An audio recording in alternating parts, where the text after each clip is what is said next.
Hello everyone, I'm the Saxy Gamer, and today we're back for some more Civilization 6 news because two of the devs for Civ 6 Rise and Fall did a quick, did about an hour-long gameplay. I don't know if it was a stream or what, but they did a video just going through some of the news things in Civ 6 Rise and Fall. So today I'd like to talk about some of those things. I'll probably put out another video on some more of the things that they talked about in there. But let's get into it today with governments, government districts in particular, governors, era score, and the timeline. So first up on our list, we have the government district, which is a new type of district, as I'm sure you could imagine from the name. You're able to build one in your entire civilization, and what the government district does is it allows you to construct specific government buildings. And these government buildings can provide bonuses to your civilization. They still provide adjacency bonuses to other districts, however, I don't believe that they receive any themselves. And what these government-specific buildings do is, say you have a monarchy and you build some sort of building that is akin to monarchy. I don't really know what that would be. Whatever any monarchy building would be. You can receive an extra wildcard slot for making a government-specific building while your civilization is having that government.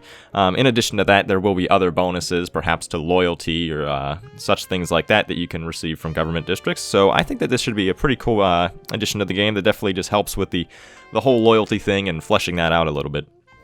Very similarly to governments, we also have received some more information on governors.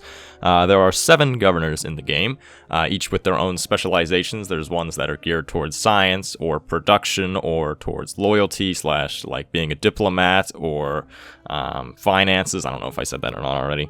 I quite like the art style that they used for the governors, actually. I mean, I think there's much debate over the art style of the governors. Some people complain that they're too cartoony, but I think they're quite nice and personalized and very fitting for Civ 6.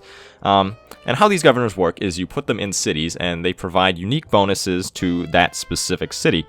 And the nice thing about these is there's actually an upgrade path for governors, so it's not like you just get them once, you put them in a city, and then they sit there for the rest of the game.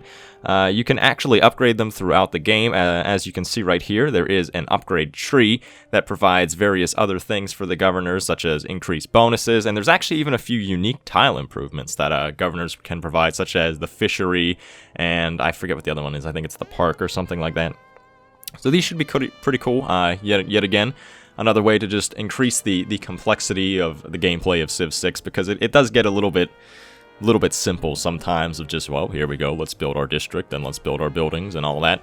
So this is going to be a pretty cool addition to the game that will help flesh things out and also perhaps add some nice changes to diplomacy and what you can do with the governments here.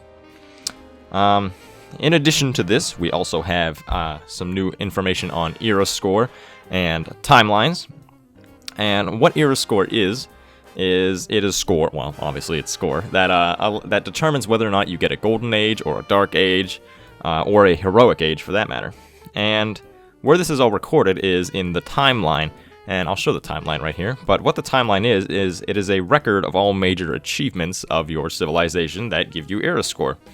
And there are various quests / achievements that you can complete throughout the game, such as being the first one to discover a technology, or being the first one to reach an era, or being the first one to find a use for a resource, or finding a natural wonder, or any sort of those things. And these bonuses will be unique depending on, like, if you're the first one to do something, or the last one to do something, or what your civilization is might provide increased bonuses for certain activities. So this is going to provide a nice bit of progression that I think Civ 6 has really been lacking through each individual era.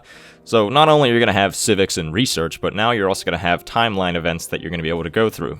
And as I mentioned before, the era score will determine whether or not you get a dark age or a golden age. And how this works is, if you look in the bottom right, right around the next turn button, there's a circle that is blue / gold, and if you get enough score to fill the blue, then you will avoid a dark age, and if you fill this up again, then you will get a golden age for the next era, that is. And These eras will provide you with bonuses. There are dedication bonuses that you can receive. Hang on, let me just pull them up for myself right now so I can take a peek at them, so I make sure I actually know what I'm talking about. But yes, so there are bonuses, such as you see here, there's one that gives +1 era score each time you trigger a Eureka bonus. So for a science civ, this could be pretty huge. Each of your citizens provide the normal amount of loyalty in the city, so that's for a normal age. But whenever you're in a golden age, maybe you get more loyalty, and whenever you're in a dark age, you get less. And as you can see, there's thresholds for the next era. There's, dark age 0 to 58, normal age 59 to 50 or 59 to 68. So it's actually not quite double what you need for a dark age to get a golden age. But I think that this does change based on whether or not you got a golden age in the last era. So either way, I think this is going to be a pretty cool addition to the game. It's certainly going to add some much-needed complexity to Civ 6, and we don't know a whole bunch about it yet, but I'm sure that we will learn much more. But that is all that we have for today. Thank you for watching. I have been the Saxy Gamer.